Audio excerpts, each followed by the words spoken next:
the second month. Dark clouds. Rain batters the windows, failing to deter a black beetle that crawls across our windowsill, steadfast in his job that remains unknown to us. His iridescent shell glistening in the faint light of my bedside cabinet, gripping a small twig in its mandibles. I carefully pick him up and deposit him into an old shoe until the rain passes. Dedication should always be rewarded. Everyone talks about how their loved one lights up a room when they walk in, is the life of the party, or some other extroverted phrase, but that has never been Amelia. She has always been a woman with two sides to herself: the calm, collected, and dignified side that the outside world sees. One where she can keep people at arm's length and ensure she never has to be more than the wallflower if she so wishes. Then there's the side her family, and limited loved ones knew. The rambunctious, witty, eccentric woman who spent her time going through phases of interest in so many subjects that it makes an ordinary guy like me have his head spinning. From cryptozoology to agriculture and Roman history, Amelia dove in head first and allowed herself to be absorbed by the rich tapestry of knowledge, regaling me with all her findings during the day and sometimes even acting out fun plays or activities from the time periods and subjects. It was never a dull moment with her.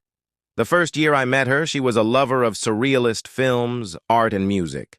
We bonded over my Twin Peaks hat and a love of vocalist Mike Patton, spent our first date watching Eraserhead before she took my hand in hers and told me, "This is it, Jasper. I no longer need to search."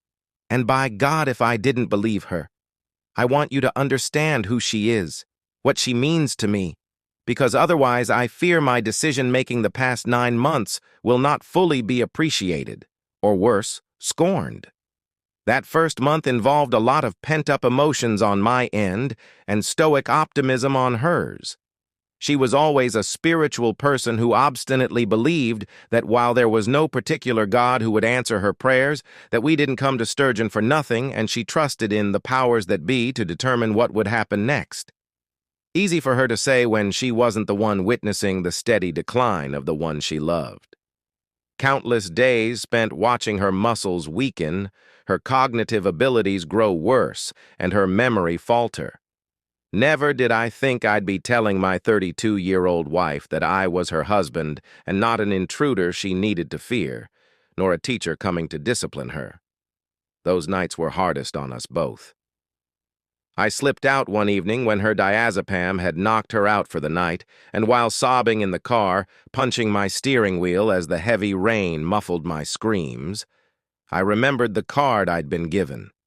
Black with red velvet letters that danced off the beautifully crafted stationery, a small lotus flower on one side, a painted skull on the other. A simple question adorning the top of the card. "Do you want more time?" I swallowed, wiping my face free of tears and scoffing at the notion. Who doesn't? Beneath the question was an address and the title of the business. Dr. DD's Life Extension Service, a proud subsidiary of St. Martin's Hospital. Finally, what I assumed the motto with an official medical seal affixed at the end. Moments are finite, but memories are infinite. That was all I needed in order to make the trip. I had nothing else to lose. I took one look out the window at the silent bedroom where my wonderful wife slept, hopefully peacefully. I called my mother-in-law and asked her to keep watch, said I had to make a pickup for Amelia's new meds, and jetted off into the night. The trip was a blur. I spent the entire time with fingers drumming the steering wheel to a beat only I could hear.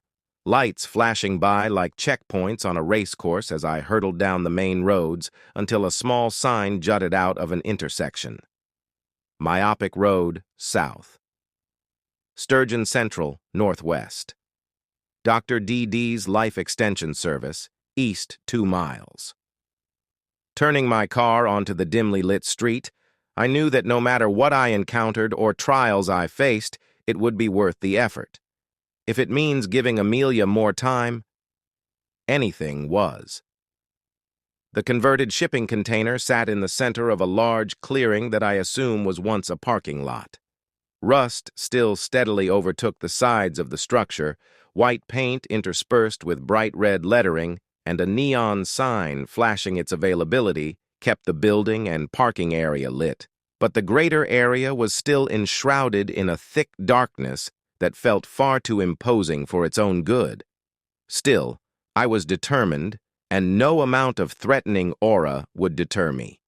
I parked up and stepped towards the small door affixed to the side like a sewn on appendage. A splinterless wooden material with black and gold patterns swirling.